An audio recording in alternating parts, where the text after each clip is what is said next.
Fala galera, eu sou o professor Iberê de Jardim e você está no Manual dos Números, o seu canal de matemática. Projeto Aprender Mais, Matemática, primeira série do Ensino Médio, volume 1, 2018, unidade 1. Questão número 1. Considere a seguinte condição de existência de um conjunto. Conjunto dos números inteiros maiores que menos 7 e menores que 7. Assinale a alternativa que apresenta os elementos desse conjunto.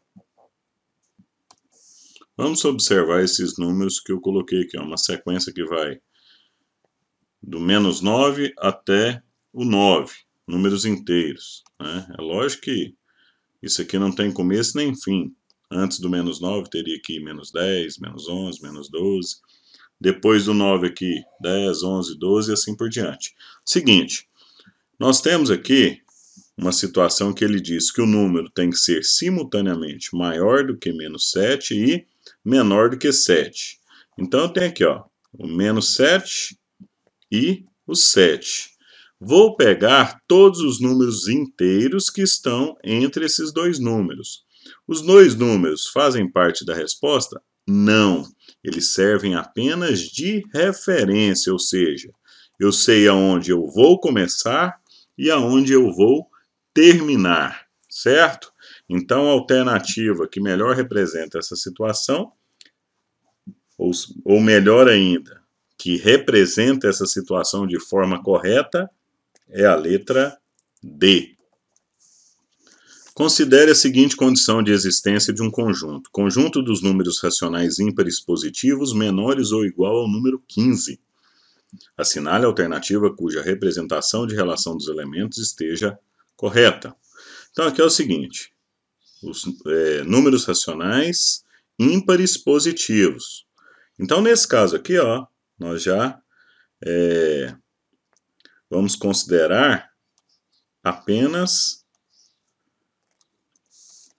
o item B, D e E, certo? Por quê? Porque eu estou pegando aqui os racionais não negativos, tá? Os racionais não negativos inclui o zero e os racionais positivos, igual ele está pedindo ali, né? E a outra condição que aparece nas três situações, que o x é ímpar. Agora vamos prestar atenção no seguinte, ele quer números menores ou igual ao número 15. Então o que acontece? Se eu quero racional positivo, esse racional, esse elemento que eu vou chamar de x, ele tem que ser maior do que zero. Preste atenção que o zero não faz parte do resultado. Ah, mas por quê? Porque o zero é neutro, ele não é nem positivo e nem negativo. Então, o meu número racional tem que ser maior do que o zero.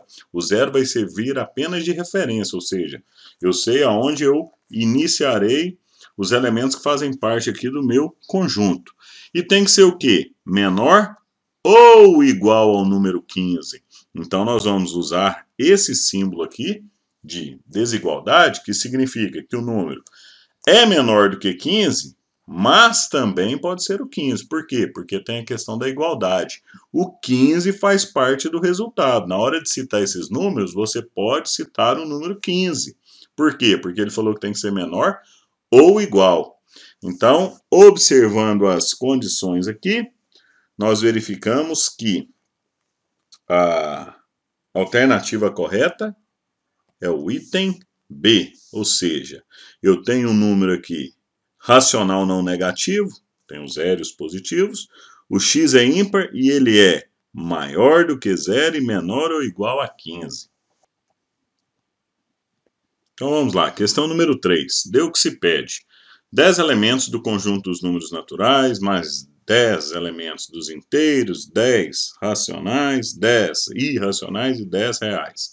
Então vamos fazer o seguinte, eu vou colocar aqui para vocês um esboço de um diagrama envolvendo esses conjuntos. Então nós podemos perceber aqui o seguinte, eu tenho os números naturais, né?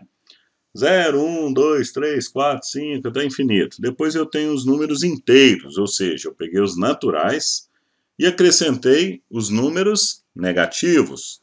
Depois, nós observamos aqui os racionais, né? Todo número que pode ser escrito na forma de fração, desde que os o numerador e o denominador sejam números inteiros.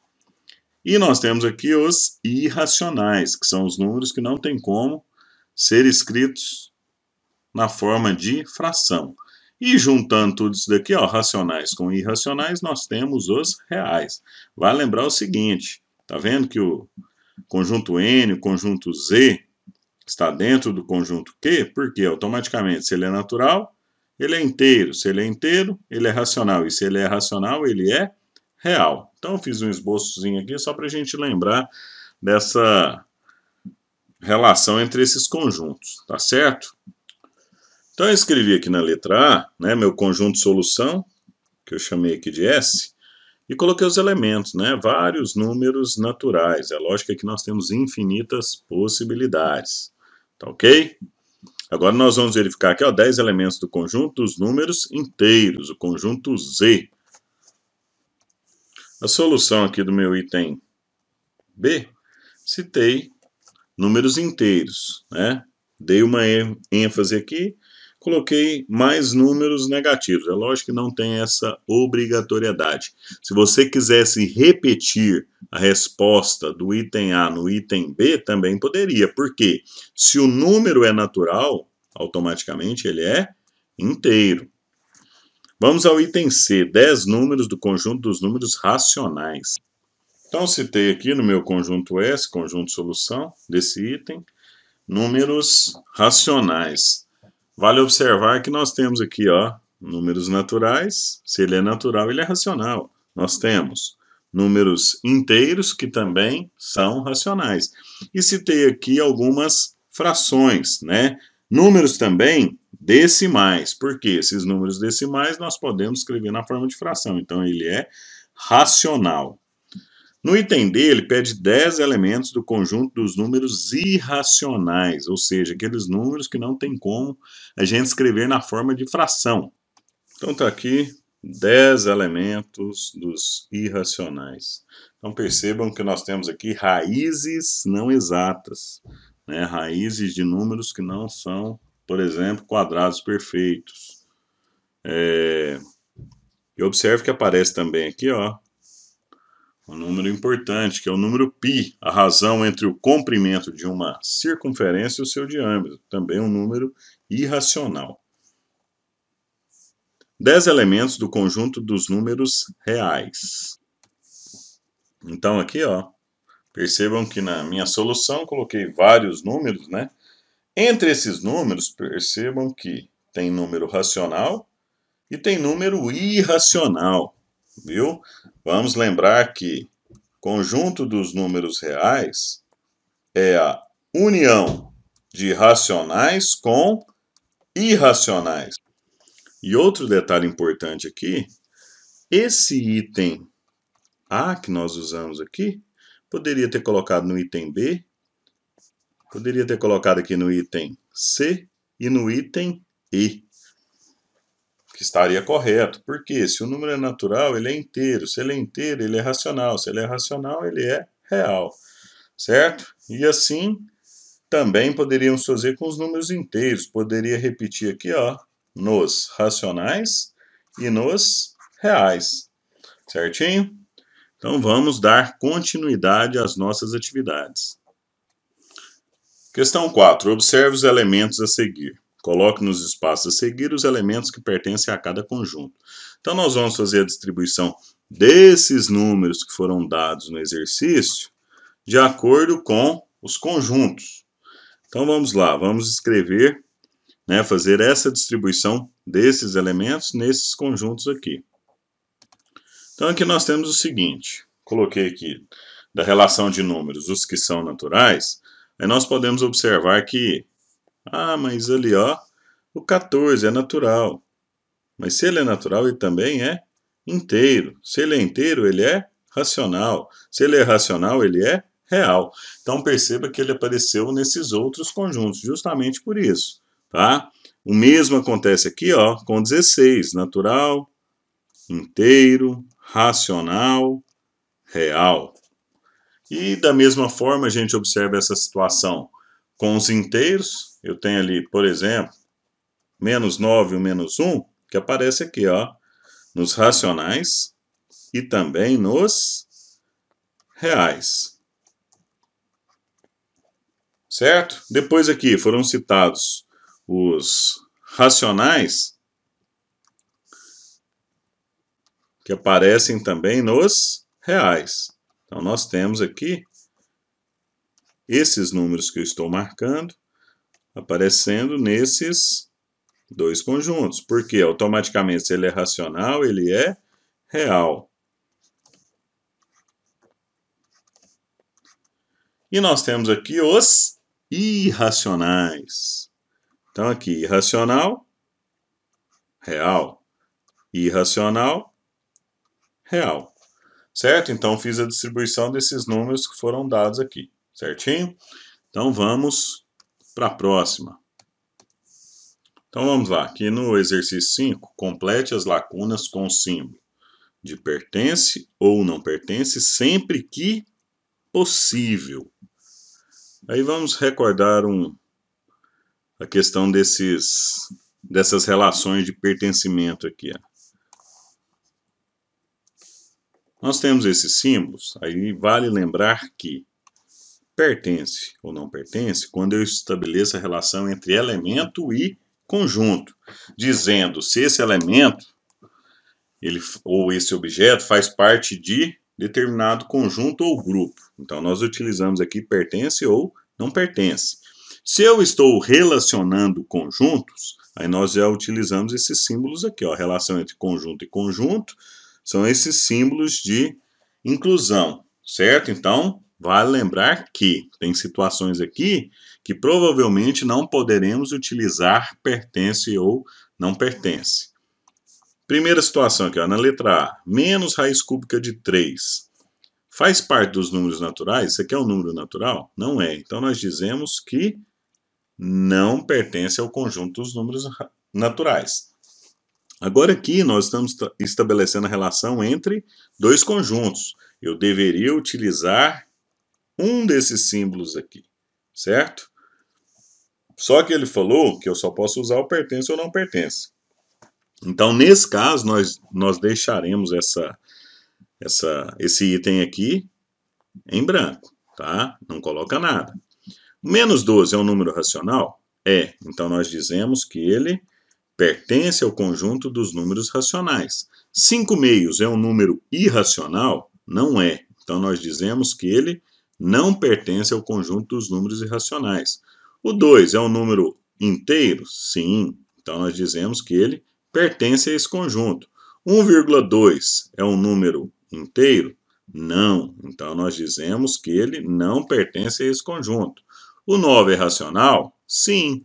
Então, vou utilizar o símbolo pertence. Agora aqui, ó, de novo, relacionando conjunto e conjunto.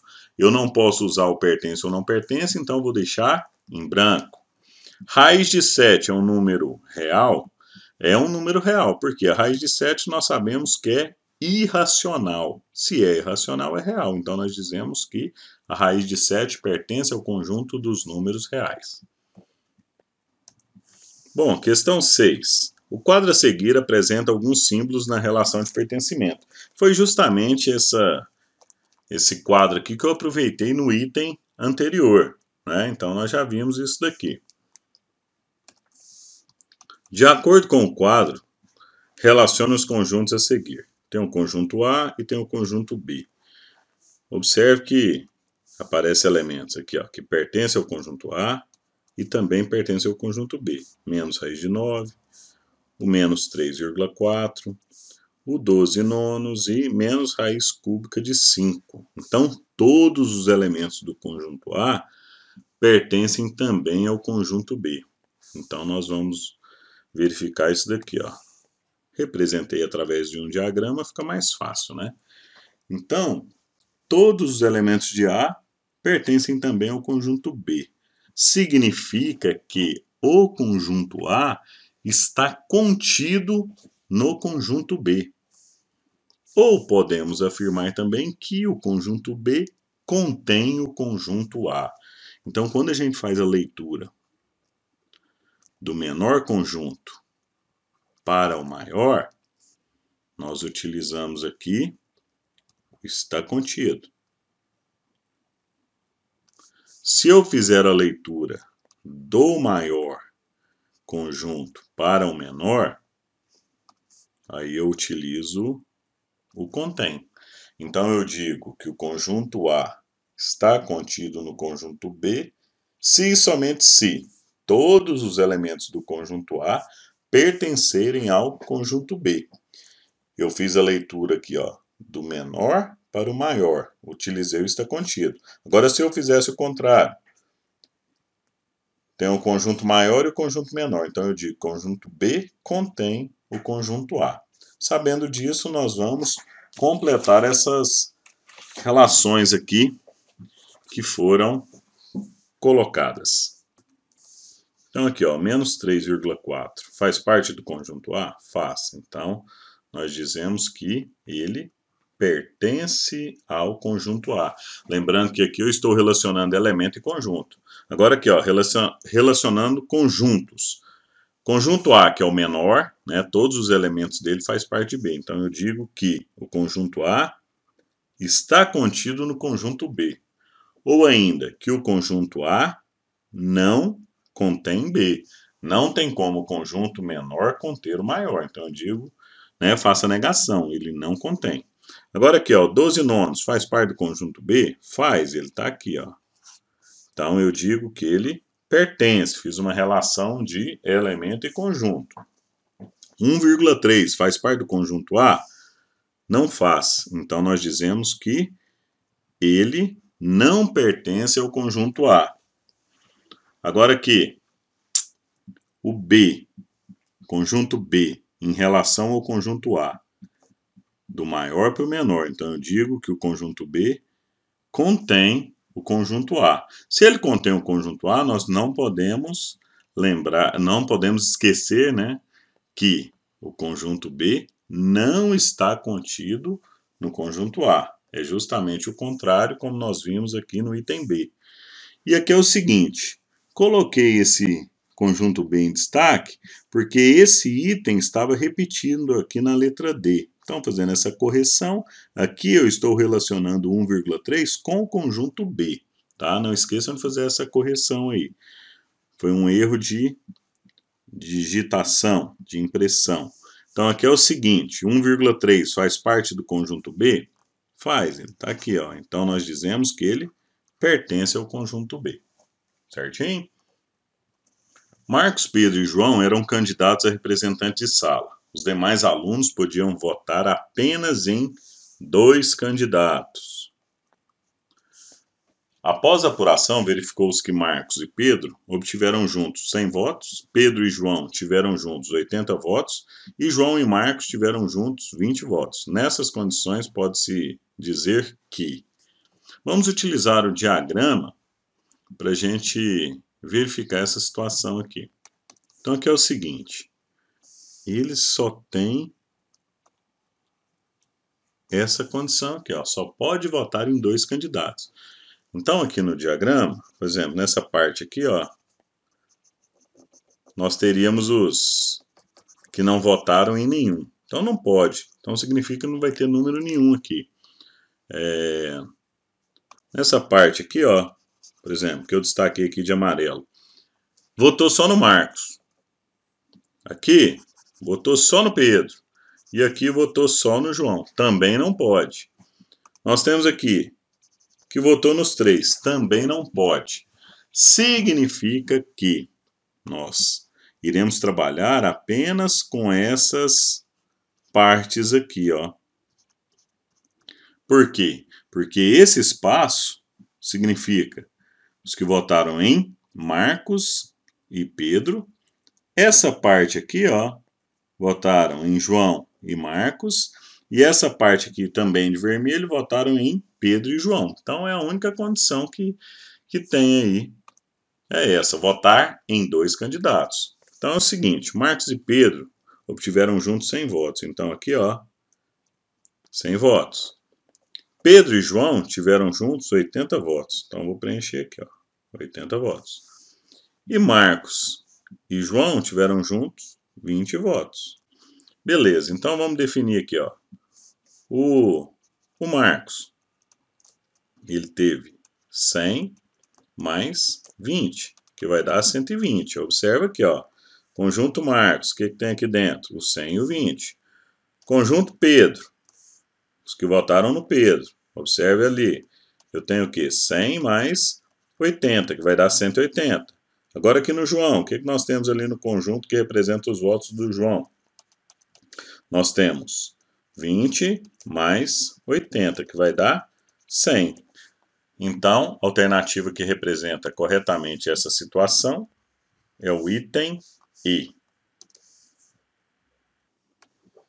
Questão 8. Lucas preparou bolos e salgados para serem vendidos. Ao final do dia, toda a sua produção foi vendida da seguinte forma: 75% de seus clientes compraram bolos e 65% compraram salgados. Determine o percentual de clientes que compraram ao mesmo tempo bolos e salgados. Então aqui eu fiz o seguinte, já ilustrei a situação através de diagramas, né? Então aqui, ó, porcentagem aqui dos bolos. Então o número de pessoas que compraram bolos, 75%.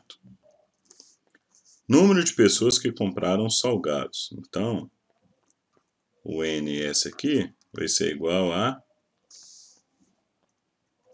65%. Agora, aqui nós temos questão de bolos ou salgados. Isso é a união do conjunto bolo com salgado. Lembrando que B, conjunto dos bolos, S, o conjunto dos salgados. Aqui esse U é de união, juntou tudo. Então, juntando tudo que ele vendeu, vai dar o quê? 100%. E aqui, essa região indica o que chamamos de interseção. Interseção é o que faz parte dos dois conjuntos, ou seja, aquelas pessoas que compraram bolo e salgado. Então, o que nós teremos aqui? X%. Certo? Então, beleza, vamos raciocinar em cima disso. Se nós pegarmos ali, ó, número de pessoas que compraram bolos mais o número de pessoas que compraram salgados, observe que essa região aqui, ó, nós contamos lá dos bolos. Tinha essa parte aqui, certo? Nós contamos os salgados. Contamos essa parte novamente. Então, o que nós vamos fazer aqui? Nós vamos retirar essa parte aqui, que representa quem? A interseção, uma vez. Então, eu vou ter aqui menos o número da interseção de bolos e salgados. E somando tudo isso, vai dar o quê? Vai dar o número da união de bolos e salgados. Aí agora é só resolver essa equação. Então aqui, substituindo, eu vou ter 75% mais 65% menos X% para dar o quê? O 100%. Então, resolvendo isso daqui, vai ficar menos X, que é igual a 100 menos 140, que é a soma de 75 com 65. Então, menos X vai ser igual a menos 40. Aqui nós vamos utilizar o que chamamos de regrinha do menos 1. Multiplicar a equação por menos 1 para trocar o sinal de toda a equação. Então, nós vamos ter aqui que o x é igual a 40%.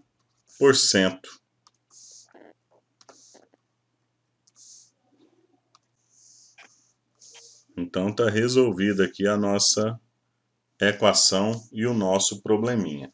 Se você quiser verificar, você pode fazer o seguinte. Nós determinamos essa região aqui, ó. Vou usar esse último diagrama só para a gente confirmar aqui, ó. Aqui, 40%. Tá?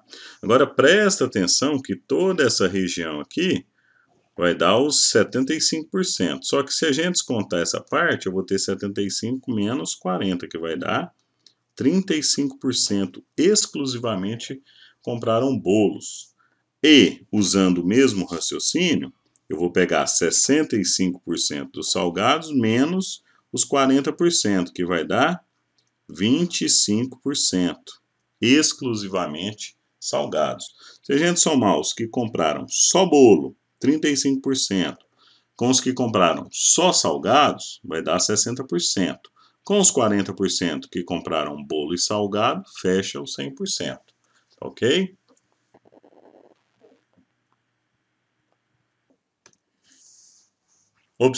Questão 9. Observe os conjuntos a seguir. Tem um conjunto A, B e C. Ele quer que a gente efetue a diferença entre a interseção de A com B e a união de B com C. Prestem atenção nesse detalhe que conjunto B e conjunto C são iguais. Se a gente utilizar o diagrama, a gente consegue observar essas situações com muita facilidade. Vou definir aqui A interseção com B. Já coloquei os conjuntos, né? Eu tenho o conjunto A e tenho o conjunto B e C, que é o mesmo conjunto, são iguais. Aí é o seguinte, a interseção com B é o que eles têm em comum. Se nós observarmos aqui no diagrama, vai ser justamente essa região aqui, ó, que eu destaquei ali de azul. Então, nós teremos ali um conjunto formado pelos elementos 4 e 5, menos a união de B com C. A união de B com C vai ser o quê? Vai ser tudo, né? O próprio conjunto B que é igual ao conjunto C. Então, daí, nós temos o 4, 5, 6, 7, 8 e 9. Quando nós vamos fazer diferença entre conjuntos, nós temos a exclusividade do primeiro em relação ao segundo, a interseção B. Então, seria isso daqui, ó. Aí, o que tem de exclusivo ali em relação ao segundo conjunto? Porque o meu primeiro conjunto tem o 4 e o 5. O segundo conjunto, 4, 5, 6, 7, 8 e 9. Tem algum elemento aqui desse primeiro conjunto exclusivo em relação ao segundo? Não tem. Então, essa situação será representada por um conjunto vazio. Certinho? Questão 10. Considere os conjuntos L, que tem esses elementos, M, N e O. Assinale a alternativa que apresenta o conjunto. Aí ele quer a interseção entre L menos M, ou seja, exclusivo de L em relação a M, e aqui N união com O, ou seja, juntaremos os dois conjuntos. Então aqui, ó, L menos M, exclusivo de L em relação a M, nós temos aqui o 0, 3, 4, 5 e 6. Então nós formaremos esse conjunto aqui, ó, 0, 3, 4, 5 e 6. E faremos a interseção com a união desses dois conjuntos. Então, vou pegar ali ó, o 2, o 3, o 4 e o 5. Observem que o 4 aparece duas vezes, mas na indicação aqui, apenas uma vez. Aí a interseção. O que é a interseção? O que eles têm em comum. E o que tem em comum nos dois conjuntos? 3, 4 e 5. Então, a alternativa correta aqui vai ser a letra D. Certinho? Então, até a próxima. Deixe um like, inscreva-se no canal, divulgue em suas redes sociais e ative as notificações para ajudar a gente nesse trabalho. Um grande abraço e até a próxima.